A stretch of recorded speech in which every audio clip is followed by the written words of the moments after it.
कि जो धन्नो है वह दादी माँ से, लेखक की दादी से कुछ पैसे लेकर के गई थी और अब समय पर वह नहीं दे पा रही है, तो दादी कुछ दिन के लिए और समय मांग रही है। तो दादी माँ उसे डांट रही है, उस पर बिगड़ रही है, मैं फसल कटेगी तब दूंगी, फसल कटेगी तब दूंगी, क्या तेरे लिए अब कोई दूसरी फसल कटेगी? तो इसके बाद देखिए लेसन में लेखक ये सब बातें सुन रहे हैं, जैसे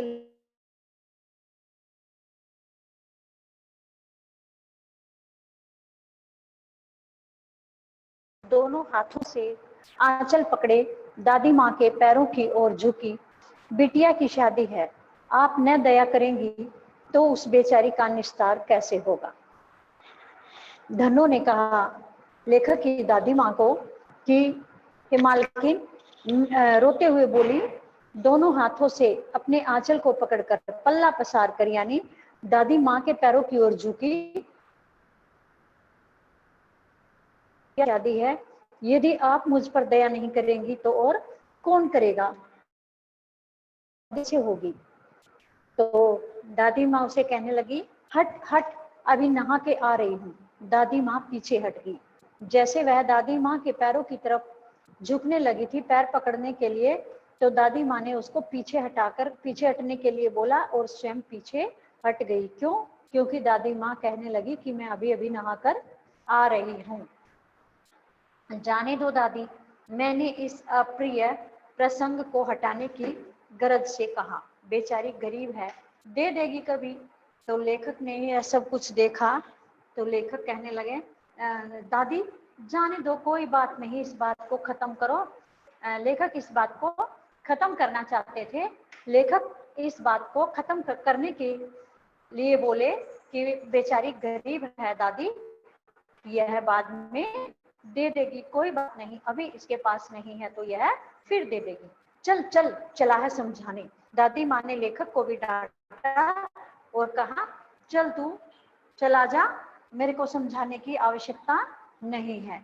मैं चुपके से आंगन की ओर चला गया। लेखक चुपचाप वहां से आंगन की ओर चला गया। कई दिन बीत गए, मैं इस प्रसंग को एकदम भूल सा गया। एक दिन रास्ते में रामी की चाची मिली। वह दादी को पूतो नहाओ दूधो नहाओ, पूतो फलो दूधो नहाओ का आशीर्वाद दे रही थी। मैंने पूछा, क्या बात है धन्नो चाची? तो उसने विहल होकर कहा, पूरीन हो गई बेटा, भगवान भला करे हमारी मालकिन का। कल ही आई थी, पीछे का सभी रुपया छोड़ दिया, ऊपर से 10 रुपए का नोट देकर बोली, देखना धन्नो, जैसी तेरी बेटी वैसी मेरी, 10-5 के लिए हंसाई न हो, देवता है बेटा देवता। तो चुपके से लेखक उस समय आंगन की ओर चला गया दादी के डांटने के बाद। तो लेखक इस बात को जैसे भूल सा गया था, कई दिन इस बात को हो गए।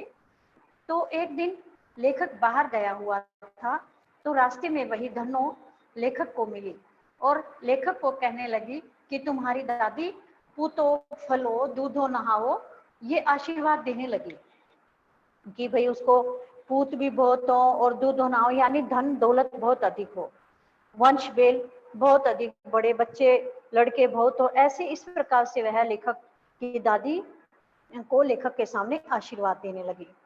तो लेखक ने पूछा, क्या बात है धनो चाची? तो उसने विह्वल होकर, दिल भरकर, विह्वल होना दिल भराना, दिल भरकर कहा धनो चाची ने कि बेटा पूरीन हो गई, यानी जो मेरे ऊपर ब्याज था, ऋण था, उससे उऋण हो गई, यानी सब मतलब सब हिसाब किताब हो गया, भगवान भला करे हमारी मालकिन का। तो मैं सब पैसों से उऋण हो गई, यानी मुझे अब कोई पैसा नहीं देना है, ऐसी मालकिन का भगवान भले। कल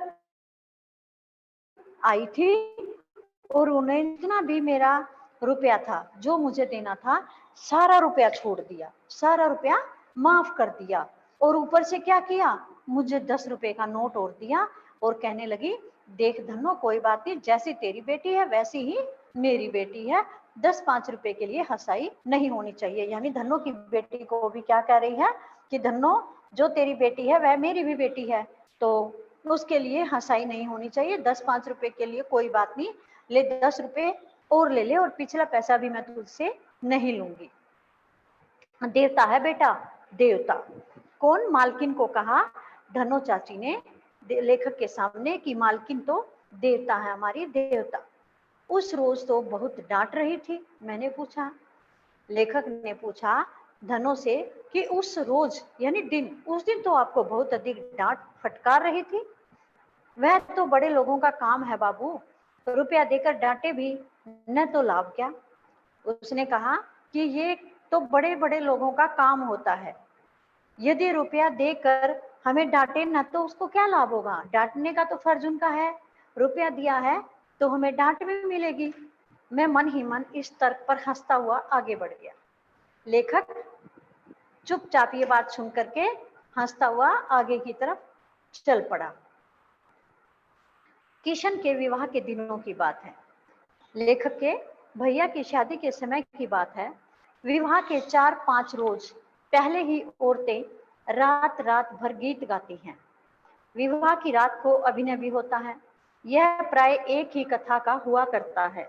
उसमें विवाह से लेकर पुत्रोत्पत्ति तक के सभी दृश्य दिखाए जाते हैं।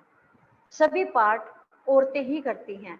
मैं बीमार होने के कारण बारात में न जा सका।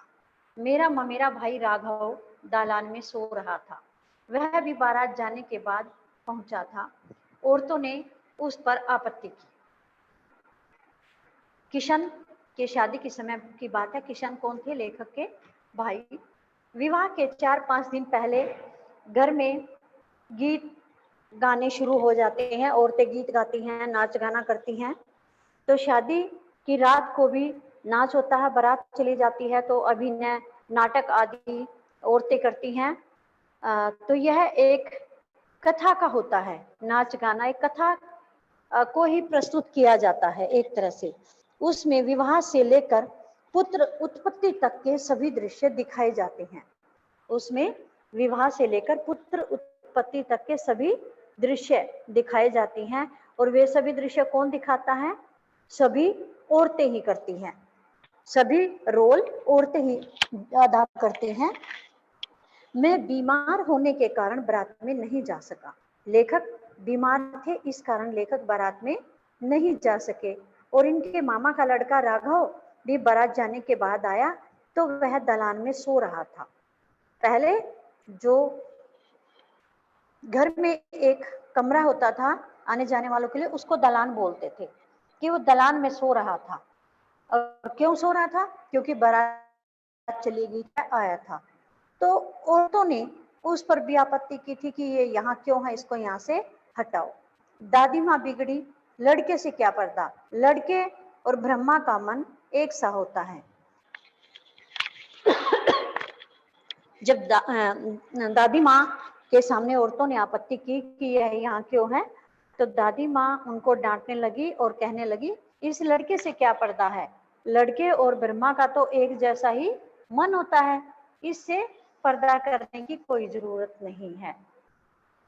मुझे भी पास ही एक चारपाई पर चादर उड़ाकर दादी माँ ने चुपके से सुला दिया था। बड़ी हंसी आ रही थी। सोचा कहीं जोर से हंस दूं, भेद खुल जाए तो निकाल बाहर किया जाऊंगा। पर भाभी की बात पर हंसी रुक न सकी और भंडाफोड़ हो गया। और लेखक को भी दादी माँ ने वही एक चारपाई पर चादर उड़ाकर चुपके से सुला दिया। लेखक को बड़ी हंसी आ रही थी औरतों की बातें सुन सुनकर, औरतों के अभिनय देख करके। तो लेखक मन ही मन सोच रहे थे कि कभी मैं जोर से ना हंस दूं और मेरा यहाँ सोने का सारा भेद खुल जाए और मुझे कहीं बाहर न निकाल दिया जाए। लेकिन भाभी की कोई ऐसी बात हुई कि लेखक अपनी हंसी को रोक न सके और सारा भेद खुल गया। देबू की माँ ने चादर खींच ली। कहो दादी, यह कौन बच्चा सोया है?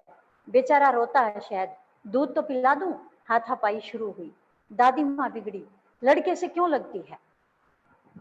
देबू की माँ ने, जैसे लेखक एकदम से हंसा तो देबू की माँ ने लेखक जो चादर ओढ़कर सो रहा था, लेखक ने उस चादर को देवू की माँ ने लेखक के ऊपर से उस चादर को खींच लिया और दादी को कहा, कहो दादी, ये कौन सा बच्चा सोया हुआ है, बेचारा रोता होगा, शायद इसको दूध की जरूरत होगी, ला दूध पिला दूं। क्योंकि लेखक तो बड़ा था और देवू की माँ उसका मजाक उड़ा के बोल रही थी कि यह तो छोटा बच्चा जो यहाँ सो रहा है, छोटे बच्चे को दूध पिलाने की जरूरत होती है, इसको भी दूध पिला दूं। तो उनमें हाथापाई शुरू हो गई।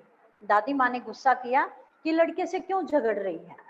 जैसे लेखक चादर वापिस खींच रहा होगा और उधर से देवू की माँ अपनी तरफ चादर खींच रही होगी, तो इस कारण दादी माँ ने उसे डांटा कि क्यों लड़के से लग रही है, लड़के के साथ क्यों छेड़खानी कर रही है। सुबह रास्ते में देवू की माँ मिली। कल वाला बच्चा, भाभी। मैं वहां से जोर से भागा और दादी माँ के पास जाकर खड़ा हो गया। वस्तुतः किसी प्रकार का अपराध हो जाने पर जब हम दादी माँ की छाया में खड़े हो जाते तो अभयदान मिल जाता। रात को तो यह बात हुई और सुबह जब लेखक कहीं जा रहा था तो रास्ते में उसको वही देवू की माँ मिली जो लेखक की चादर खींच रही थी। तो लेखक उसे कहने लगा, कल वाला बच्चा है भाभी माँ। यह कह करके लेखक वहां से जोर से भागा और कहाँ जाकर खड़ा हो गया, दादी के पास।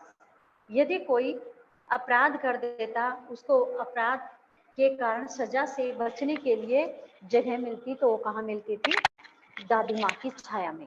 दादी माँ की छाया में उसको अभयदान मिलता था, यानी दादी ही उन्हें सजा से बचाती थी। स्नेह और ममता की मूर्ति। दादी माँ की एक एक बात आज कैसी कैसी मालूम होती है। दादी माँ कैसी थी, स्नेह और ममता की मूर्ति थी और उनकी एक एक बात लेखक को आज कैसी लग रही है, याद आ रही है। परिस्थितियों का वात्या चक्कर जीवन को सूखे पत्ते सा कैसे नचाता है, इसे दादी माँ खूब जानती थी। जैसी परिस्थितियां होती है, परिस्थितियों का वात्या चक्कर, जैसे एक बवंडर होता है, आंधी का एक बवंडर होता है, उसमें धूल मिट्टी सूखे पत्ते ऐसे चक्कर काट के घूमते हैं, तो परिस्थितियां भी इसी प्रकार से बवंडर की तरह कैसे घूमती है। इस बात को दादी जी खूब जानती थी कि परिस्थितियां कैसे घूमती है और उनको कैसे सुलझाया जा सकता है।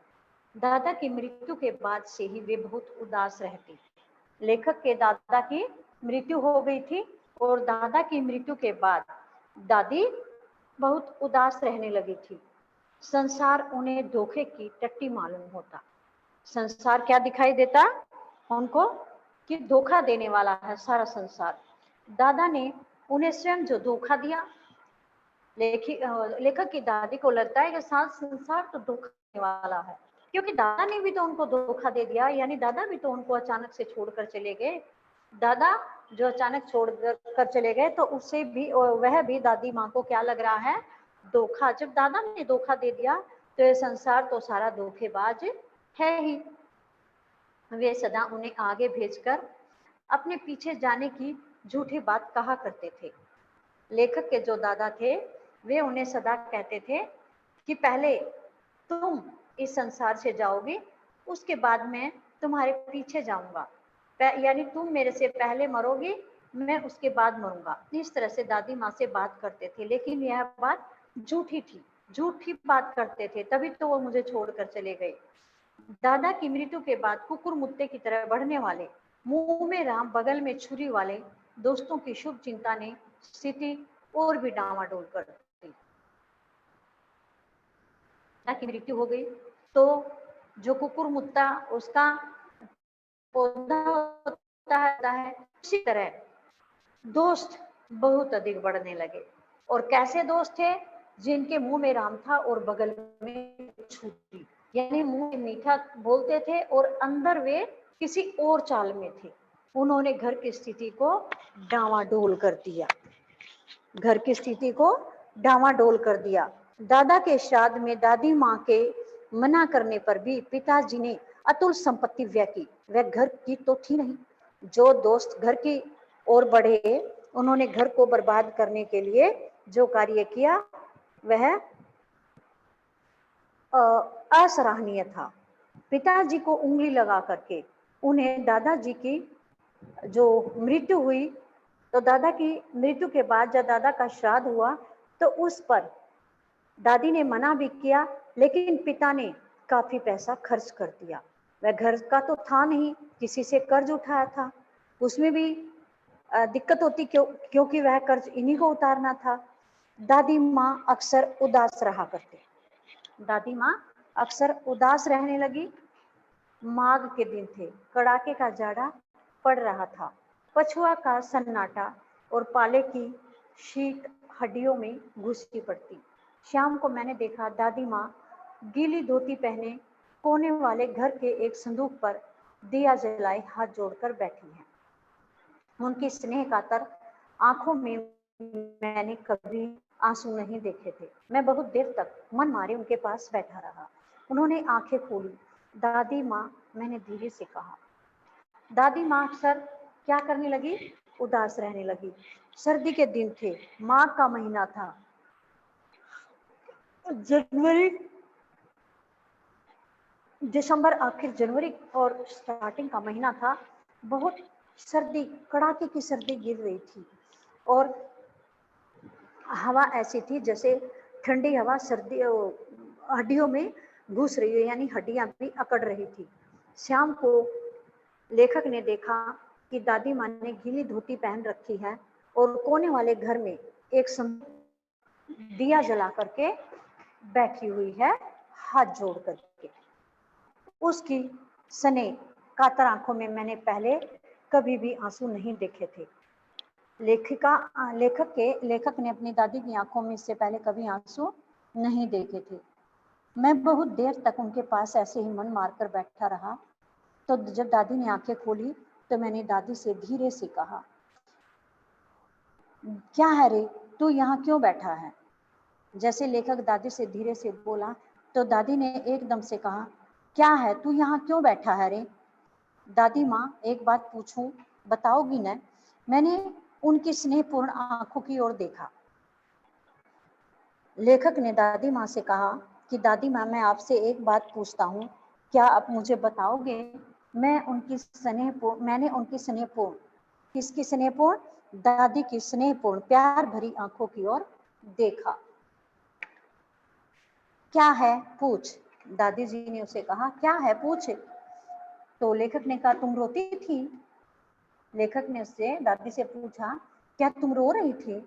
दादी माँ मुस्कुराई, पागल, तूने अभी खाना भी नहीं खाया ना, चल चल। दादी माँ ने बात को बदलते हुए लेखक को एकदम से कहा, पागल है क्या, तूने अब तक खाना नहीं खाया, चल खाना खा। धोती तो बदल लो दादी माँ, मैंने कहा। दादी ने कैसी धोती डाल रखी थी? गीली, और सर्दी बहुत अधिक थी, माघ का महीना था। तो लेखक ने दादी को कहा कि धोती तो बदल लो। दादी कहने लगी, मुझे सर्दी गर्मी नहीं लगती बेटा। वे मुझे खींचती रसोई में ले गए। जब मैंने दादी माँ को धोती बदलने के लिए कहा, गीली धोती बदलने के लिए कहा, तो दादी माँ ने मुझे कहा कि मुझे सर्दी और गर्मी नहीं लगती है, और वे लेखक को खींचते हुए रसोई घर में ले गई। सुबह मैंने देखा चारपाई पर बैठे पिताजी और किशन भैया मन मारे कुछ सोच रहे हैं। दूसरा चारा ही क्या है? बाबू बोले, रुपया कोई देता नहीं, कितने के तो अभी पिछले भी बाकी हैं। वे रोने रोने से हो गए। लेखक ने सुबह देखा कि चारपाई पर लेखक के पिताजी और किशन भैया चुपचाप किसी परेशानी में मन मारकर बैठे हुए हैं, गहरी चिंता में बैठे हुए हैं, सोच रहे हैं दूसरा चारा ही क्या है। बाबू कहने लगे, रुपया कोई देता नहीं, क्यों? क्योंकि पिछला भी अभी हमने नहीं दिया, हमारा वह भी बाकी है। इस प्रकार से दोनों रोने को हो गए। रोता क्यों है रे? दादी ने उनका माथा सहलाते हुए कहा, मैं तो अभी हूं ही। उन्होंने संदूक खोलकर एक चमकती सी चीज निकाली। तेरे दादा ने यह कंगन मुझे इसी दिन के लिए पहना था। उनका गला भर आया। मैंने इसे पहना नहीं, इसे सहेज कर रखती आई हूँ। यह उनके वंश की निशानी है। उन्होंने आंसू पोंछ कर कहा, पुराने लोग आगा पीछा सब सोच लेते थे, बेटा रोता क्यों है रे? दादी माँ ने कहा लेखक के पिताजी को कि बेटा रोता क्यों है? दादी ने उनके माथे को सहलाते हुए कहा कि तुम्हारे पिताजी नहीं हैं तो मैं तो अभी जिंदा हूँ। तो तभी दादी माँ ने संदूक खोल करके एक चमकती हुई सी चीज निकाली और कहा ये तेरे दादा ने मुझे आज के दिन के लिए ही पहनाई थी, इसी दिन के लिए पहनाए थे। और यह कहकर दादी माँ का गला भर आया। उन्होंने इसे पहना नहीं, मैंने इसे तेरे दादा ने जब मुझे दिया था, किशन भैया को कहा तेरे दादा ने मुझे जब दिया था, और पिता को कहा कि तुम्हारे पिताजी ने जब मुझे दिया था तो मैंने इसे पहना नहीं था, इसे यहाँ सहेज कर रख दिया था। यह उनके वंश की निशानी है, पूर्वजों की निशानी है। उन्होंने आंसू पोंछ कर कहा पुराने लोग आगा पीछा सब सोच लेते थे बेटा। दादी माँ ने कहा कि जो पुराने लोग थे वे आगा पीछा सब कुछ सोच कर चलते थे। पता नहीं कब कैसा समय आए, कब किस चीज की जरूरत पड़ जाए, पैसों की जरूरत पड़ जाए तो ये जो सोना आदि है इसको दे करके हम अपना घर का खर्च चला लेंगे। सचमुच मुझे दादी माँ शाप भ्रष्ट देवी सी लगी। लेखक कहने लगे कि सचमुच मुझे दादी माँ कैसी लगी? देवी जैसी लगी, जैसे शाप से मुक्त कर देती हो। धुंधली छाया विलीन हो गई। जो लेखक को अपनी दादी माँ की धुंधली छाया दिखाई दे रही थी, जैसे वह एकदम खत्म सी हो गई। मैंने देखा दिन काफी चढ़ आया है। पास के लंबे खजूर के पेड़ से उड़कर एक कौवा अपनी घिनौनी काली आंखें फैलाकर मेरी खिड़की पर बैठ गया। लेखक बैठे हुए थे और यह सब बातें सोच रहे थे। यह सब बातें लेखक सोच रहे थे, पढ़ रहे थे। दिन बहुत अधिक चढ़ गया था और जहाँ लेखक थे उसके पास में ही एक लंबे खजूर का पेड़ था। पेड़ से उड़ करके एक कौवा अपनी काली आंखें फैलाकर लेखक की खिड़की पर बैठ गया। हाथ में अब भी किशन भैया का पत्र कांप रहा है। किशन भैया का पत्र आ गया था और पत्र को लेखक पढ़ रहा था।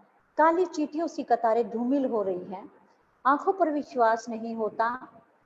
मन बार बार अपने से ही पूछ बैठता है, क्या सचमुच दादी माँ नहीं रही? लेखक किशन भैया का पत्र पढ़ रहे हैं और दादी माँ की यादों में खोए हुए हैं और उनको अपनी आंखों पर विश्वास नहीं हो रहा है। मन बार बार अपने आप से ही पूछ रहा है, लेखक का मन बार बार अपने आप से ही पूछ रहा है कि क्या सचमुच दादी माँ नहीं रही, यानी दादी माँ की मृत्यु हो गई। और दादी माँ से लेखक बहुत अधिक प्यार करता था, तो उनको अपनी आंखों पर विश्वास नहीं हो रहा है कि दादी माँ अब इस दुनिया में नहीं है। इतनी सारी चीजें दादी माँ के बारे में पाठ में लेखक ने बताई है कि हर प्रकार से दादी माँ हर चीज में दवा आदि के लिए दवा देना, बार बार शरीर को छूना, बुखार है तो कोई दवाई, भूत प्रेत के लिए तो इलाज, अनेक प्रकार की चीजों के बारे में जो लेखक की दादी जानती थी और वे सभी बातें लेखक को याद आती हैं। आज दादी माँ नहीं है तो दादी माँ की वे सभी बातें, जैसे किसी को डांटना है, किसी पर दया करनी है, जैसे धनों को पहले डांटा फिर उस पर दया की और उसका सारा पैसा माफ करके 10 रुपए और भी उसे दे दिए। तो लेखक को भी इन बात पर बड़ी हैरानी हो रही थी और दादी माँ ने ही शादी के समय में भी लेखक को औरतों की डांट से बचाया था। लेखक के पिताजी को और लेखक के भाई को अपने सोने का कड़ा दे करके उनकी मुश्किल परेशानी दूर की थी। तो हर चीज को देखते हुए लेखक को अपनी दादी माँ से बड़ा और ये सारी बातें सोच करके लेखक के दिमाग में यह बात आती ही नहीं है, दिमाग सोच ही नहीं पा रहा, आंखों पर विश्वास ही नहीं हो रहा है कि उनकी दादी माँ अब इस दुनिया में नहीं है। तो यह पाठ आपका हो गया खत्म। तो इस पाठ के इंटरनल क्वेश्चन जितने भी आपसे बने अपने इंटरनल क्वेश्चन किसी रफ नोटबुक में बना लेना, आंसर लिख लेना और इसकी पीडीएफ मैं भेज दूंगी। तो आपको ये अभ्यास प्रश्न लिखने भी हैं और याद भी करने हैं। इंटरनल क्वेश्चन भी आपको लिखने हैं, बनाने हैं, चाहे आप बुक में अंडरलाइन करें, जैसे भी करें। और कल नेक्स्ट चैप्टर भी रीड करके आओगे तो कल की क्लास में नेक्स्ट चैप्टर रीड करेंगे। पहले मैं क्वेश्चन सुनूंगी या बाद में सुनूंगी, पहले आपसे बाद में क्वेश्चन सुनूंगी, पहले चैप्टर पढ़ा दूंगी। तो अब जिसको भी क्वेश्चन आए जो मैं सुन रही हूँ इंटरनल क्वेश्चन, हैंड रेज करेंगे या मैं जिसका नाम बोलूंगी वो बच्चे सुनाएंगे। तो बी रेडी। बच्चा क्लास कर नहीं जाएगा।